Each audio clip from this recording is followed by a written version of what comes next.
আসসালামু আলাইকুম। কাছে দূরে যে আমাকে দেখছেন শুনছেন, ঘড়িতে এখন বাজে 12:22, সম্ভবত 12:22। সাইফুল এবং তার মায়ের মরদেহ এসে পৌঁছেছে এবং জানাজা কিছুক্ষণের মধ্যেই শুরু হবে। এটা হচ্ছে চুয়াডাঙ্গার পুরাতন গোরস্থান জামে মসজিদে, ইসলামপাড়া যেটা যে মসজিদটা পড়ে, এবং এখানেই দাফন হবে।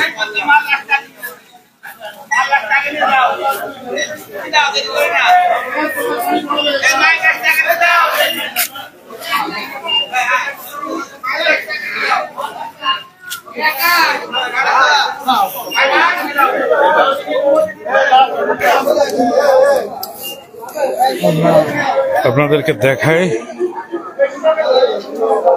ওই যে নেওয়া হচ্ছে।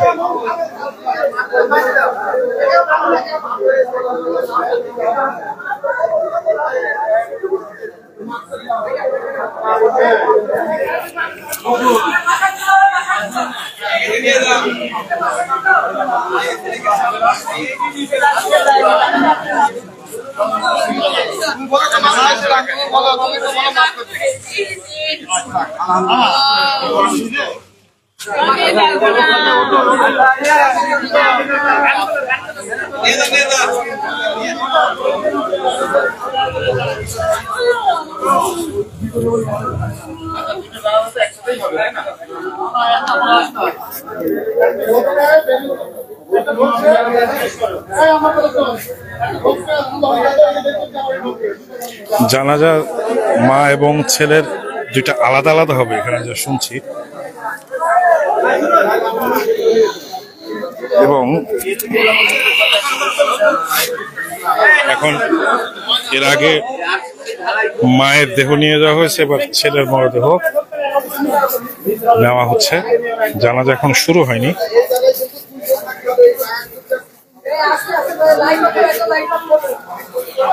সাইফুল সম্পর্কে যদি একটু বলি, সাইফুল ছিল প্রবাসী দীর্ঘ 11 বছর। সে বিদেশে ছিল। কিছুদিন আগে সে বছর 2 আগে সে রোমানিয়া থেকে ফেরত আসে, এবং তার চোখের সমস্যা দেখা দিয়েছিল, যে চোখে কম দেখতো। এই কারণে সে বিদেশ থেকে ফেরত আসে এবং চিকিৎসা করার পর সম্প্রতি তার বিদেশে কাগজপত্র আবারও হাতে আসে, এবং কিছুদিনের মধ্যেই তার আবার রোমানিয়া ফেরত যাওয়ার কথা ছিল। সাইফুল নিজেও হাই ব্লাড প্রেশারের রোগী ছিল, ডায়াবেটিস ছিল, বিভিন্ন জটিলতা তারও ছিল, এবং তার বিয়ে হয়েছে আমি যতদূর শুনলাম 7-8 মাস আগে, এবং বিয়ের পরপরই সে মোটরসাইকেল অ্যাক্সিডেন্ট করে পা ক্ষতিগ্রস্ত হয়। ওই অবস্থায় সে বিদেশে গিয়ে আবার ফেরত আসে। মানে বেশ উত্থান পতনের মধ্য দিয়ে ছেলেটা চলছিল। তার 2 ভাই 1 বোন, সে ভাইদের ভিতরে ছোট। কয়েক দফা জানাজার সময় পরিবর্তন করেছে এলাকাবাসী।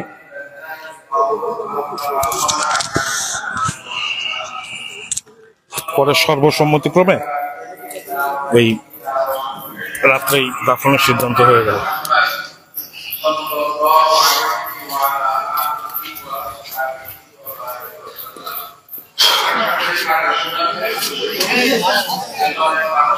এবং এই রাতের বেলা আপনাদের দেখায় যে কি পরিমাণ মানুষ এখানে উপস্থিত হয়েছে। এই যে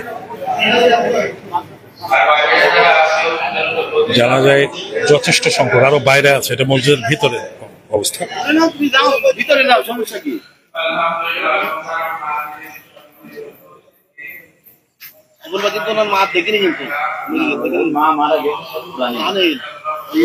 মা ছেলে 2 জন শুয়ে আছে পাশাপাশি। 2টা জানাজা আলাদা আলাদা হবে, এই তো? জি জি, আলাদা আলাদা। সাইফুলের বন্ধু কেউ আছেন? আমরা তুমি তো কার্জন আছে, আমি আছি। একটুখানি বলতো যে ও তো বিদেশে ছিল। জি জি, সুজন না? জি, ও রোমানিয়া আইছিল। ঠিক আছে সুজন, একটু সাইফুল সম্পর্কে যদি আমাকে একটু বলো, যে ও দীর্ঘদিন থেকেই প্রবাসে থাকে। প্রথমেও মালয়েশিয়া ছিল, মালয়েশিয়া থেকে বলো, এই পাশে সরে আসি আমরা একটু। হ্যাঁ, মালয়েশিয়া থেকে মালয়েশিয়ায় প্রায় 7-8 বছর ছিল। তারপর মালয়েশিয়া থেকে চলে এসে প্রায় 2 বছর পরে ইউরোপ কান্ট্রিতে ঢুকবে বলে কাগজপত্র রেডি করে রোমানিয়ায় যায়। আমাদের পাড়ার থেকে 2টা ছেলে, ওর খুব ক্লোজ বন্ধু আলম, আমাদের বন্ধু আলম আর সাইফুল একসাথে রোমানিয়ায় যায়। রোমানিয়ায় প্রায় 1.5 বছর মতো থেকে ও দেশে আসে। দেশে এসে বিয়ে করে। বিয়ে শাদী করার পরে কতদিন আগে? বিয়ে করছে হচ্ছে বছর খানিকের 1-8 মাস কম হবে আর কি। অ্যাক্সিডেন্ট হয়েছিল। বিয়ের পরে এসে বিয়ের কিছুদিন পরে ও মোটরসাইকেল নিয়ে অ্যাক্সিডেন্ট করে। সেই থেকে ও একটু অসুস্থ। তার আগে অসুস্থ ছিল না, ওর ডায়াবেটিস ছিল, আর পায়ে এবং মাথায় আঘাত পেয়ে চোখে একটু সমস্যা হওয়ার পরে বেশ কিছুদিন চিকিৎসা নিয়ে ও আবার যায় রোমানিয়ায়। রোমানিয়া থেকে ও শারীরিক সমস্যার কারণে 3 মাস আগে আবার ওর ওইখান থেকে ব্যাগ পাঠাই হচ্ছে ট্রিটমেন্ট করে একটু সুস্থ হয়ে যাওয়ার জন্য। তো ট্রিটমেন্ট করে এখন মোটামুটি একটু সুস্থ ছিল। ওর সামনে মাসের 17 তারিখে আবার রোমানিয়ায় চলে যাওয়ার জন্য ওর ফ্লাইট হয়। সামনে মাসের 17 তারিখে ওর চলে যাওয়ার কথা, কিন্তু তার মাঝে ওর মা দীর্ঘদিন অসুস্থ ছিল। আজকে হঠাৎ করে সিঁড়ির থেকে পড়ে যেয়ে ওর মা আঘাতপ্রাপ্ত হয়, মাথায় একটু কেটে যায়। মাথায় কাটার পরে ও নিজেই ওর মাকে নিয়ে হাসপাতালে যায়। হাসপাতালে যাওয়ার এক পর্যায়ে ওর মায়ের ট্রিটমেন্ট শুরু হয়। ট্রিটমেন্ট শুরু হওয়ার পরে নার্স ওর মার যখন একটু ক্রিটিক্যাল অবস্থা দেখে, তখন ওর নার্সরা ওর পরামর্শ দেয় যে ইমার্জেন্সিতে যে ডাক্তার নিয়ে আসার জন্য। ডাক্তারের কাছে ও পৌঁছাতেও পারে না, সিঁড়ি থেকে নামতে যায়, সিঁড়িতে আঘাত লেগে ও পড়ে যায়। পড়ে যাওয়ার পরে মায়ের মৃত্যু খবরটাও সেই মুহূর্তে ওর কাছে চলে আসে এবং নিচে ইমার্জেন্সিতে পড়ে যাওয়ার পরে ডাক্তারের ইসিজি করার জন্য ওর বেডে শুয়ে ডাক্তার এসে দেখার সঙ্গে সঙ্গে ওরও মৃত ঘোষণা করে। আচ্ছা, একটু বলবো যে পুলিশ কেন এসেছিল? পুলিশ এসেছিল, এটা তো আলোচিত একটা শহরের পুরা আলোচিত একটা মৃত্যু। যেহেতু মা ছেলে একসঙ্গে, এর আগে আমরা এরকম দেখিনি।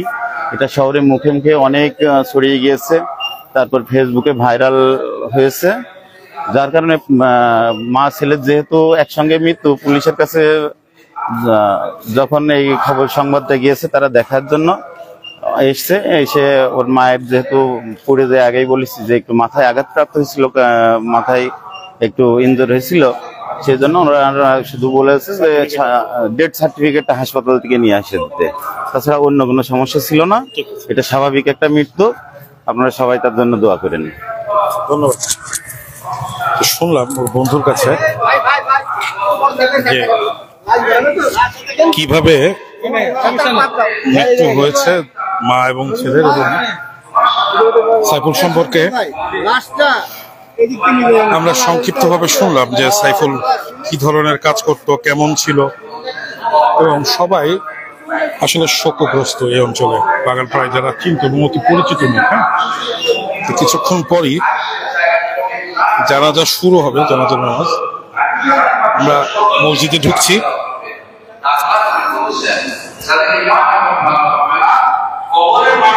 আগে মায়ের জানাজা হবে, তারপর ছেলে।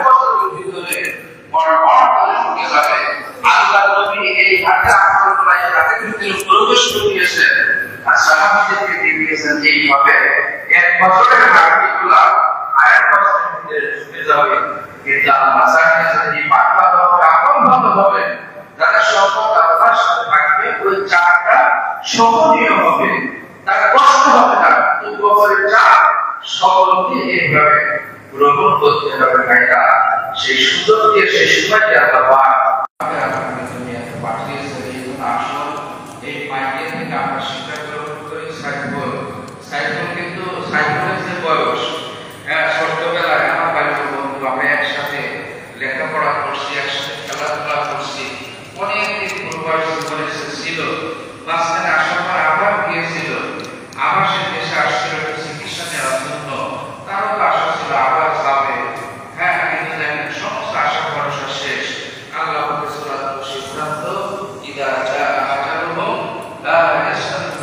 সাইফুলের জানাজা পড়াচ্ছে তারই বন্ধু। মানুষের মৃত্যুর সময় যখন নিয়ে আসবে আজরাইল আলাইহিস সালাতু ওয়াস সালাম এক মুহূর্ত আগেও করবেন না, এক মুহূর্ত পরেও করবেন না। আমরা কত আশা ভরসা নিয়ে এখনো বসে আছি। এজন্য আসল সাইফুলের মা, মৃত সাইফুলের মা থেকে এবং সাইফুলের বিরুদ্ধে থেকে আমরা সকলে শিক্ষা গ্রহণ করি। না জানি কখন আমাকে আপনাকে এই দুনিয়া ছেড়ে কবরের ভিতরে চলে যেতে হবে। আল্লাহ সুবহানাহু ওয়া তাআলা আমাদের সকলকে আমাদের হায়াতের জিন্দেগিতে দুনিয়াতে থাকা অবস্থায় যারা আমরা ঈমান তৈরি করে, আমল তৈরি করে, আল্লাহর সাথে সম্পর্ক স্থাপন করে, কবরের সামানা গুছিয়ে দিয়ে আসরের ময়দানে প্রস্তুতি গ্রহণ করে এই দুনিয়া থেকে আমরা যেতে পারি। ঈমানের সাথে, আমলের সাথে, কালিমার সাথে, খাতিমা বিল খায়রের সাথে আমরা যেতে পারি। সেটা ঠিক আল্লাহ আমাদের সকলকে দান করুন। আমরা সকলকে বলে আমিন। এখন ভাইদের পক্ষ থেকে যিনি কথা বলবেন মেহেরবানি করে সামনে আসেন।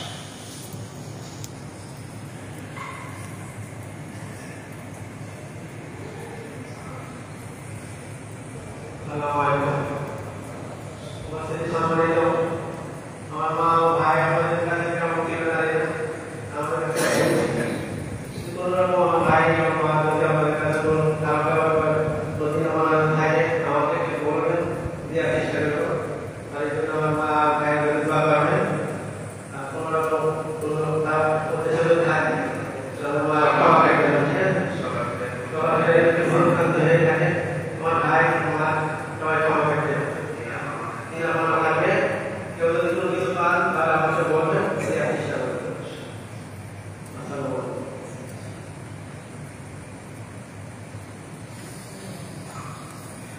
আলহামদুলিল্লাহ, ভাই জানাজা নামাজ পাবে। নামাজের আগে নিয়মের দিকে আমরা খেয়াল করি।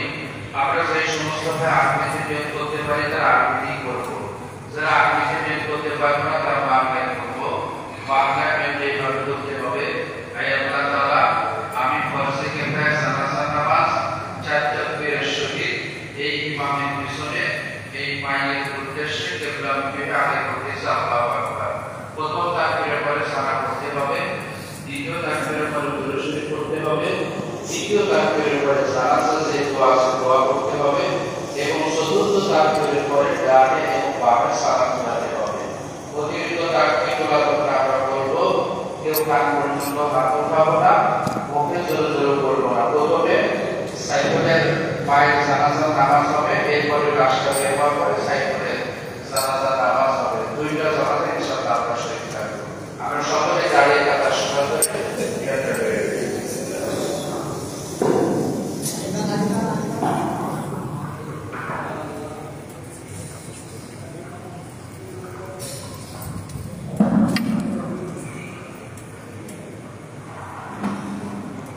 এই যে জানাজা শুরু হলো, আমরা সবাই অংশ নিই।